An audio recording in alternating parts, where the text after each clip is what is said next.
good numbers. But instead of pardon, some of my more enthusiastic staffers were already drafting the paperwork to ship Gobble and Waddle straight to the terrorist confinement center in El Salvador. And even those birds don't want to be there. You know what I mean? It was a tough. I'd like to thank the president of that country. They do a rather efficient job. It's got to be the largest prison in history. I've never seen anything like it. And a lot of people are behaving on our streets now. You know, Washington, D.C. is considered a safe zone. This was one of our most unsafe places anywhere in the United States. It is now considered a totally safe city. I won't tell you about murders. We're having murders, like a lot of murders, on a weekly basis. We haven't had a murder in 6 months. And it doesn't sound good even to say that. We haven't had a murder in 6 months. But when you are averaging one and even sometimes two a week, and you haven't had one in 6 months, you can walk with your family down the middle of any street, go to a restaurant, you won't get in. They're opening new restaurants all over, and it's really been a beautiful thing to see. So Washington, D.C. is now a totally safe city. And a year ago, it was a criminal mess. We removed, Pam, 1,700 people, career criminals, and people that came to this city from Venezuela and many other places. They were let out of prisons, and they came here. There were Tren de Aragua, a lot of Tren de Aragua, that's from Venezuela. And we got them all the hell out of our country, or they're in prisons now. And you can walk down any street in Washington, and you're going to be just fine. And I want to thank the National Guard. I want to thank Pete Hegseth. The job you've done here is incredible. And I hear you having the same kind of success in Memphis, Tennessee, where you had an even worse situation. And Memphis crime is down 64% in 3 weeks.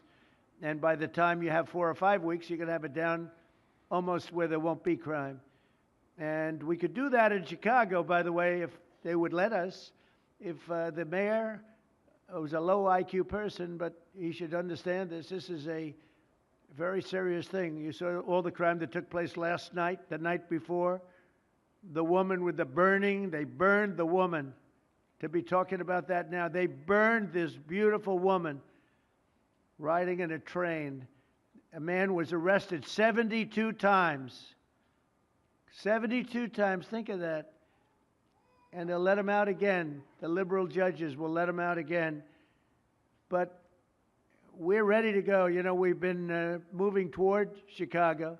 We have a governor that thinks it's wonderful that only like 7 people were killed this week. But we are moving toward doing it, and we're going to, if crime gets, it's horrible what's happening in Chicago. We could make Chicago a safe city in a period of 4 weeks. In a period of 8 weeks, 9 weeks, 10 weeks, it would be totally safe. And the people of Chicago want us to go there. And if you look at the crime that's taken place in Chicago in the last 2 weeks, just take a look. It's on the front page of every newspaper. It's out of control. The mayor is incompetent, and the governor is a big fat slob. He ought to invite us in, say, please make Chicago safe. We're going to lose a great city if we don't do it quickly. Make Chicago. We'll do the same thing as we did in D.C., the same thing as we did everywhere we've gone. It's become almost instantly safe. And I want to do it in Chicago. So, Governor Pritzker, if you're listening, let's get your act together. Invite us in. We're going to make your place so safe. You're not going to have these crimes that are making the newspapers and the front page of every newspaper and television story, news story. We'll make Chicago a safe place very quickly. I looked at the various cases, granting mercy, discovering that the terrible trauma that everyone's going through. And I had a little bit of a Pritzker joke. I was going to talk about Pritzker in size, but when I talk about Pritzker, I get angry because he's not letting us do the job.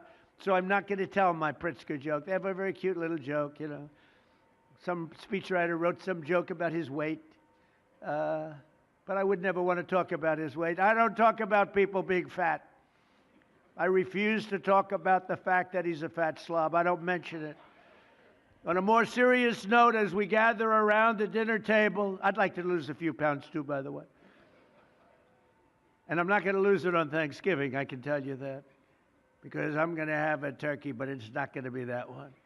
I hope all Americans will have the chance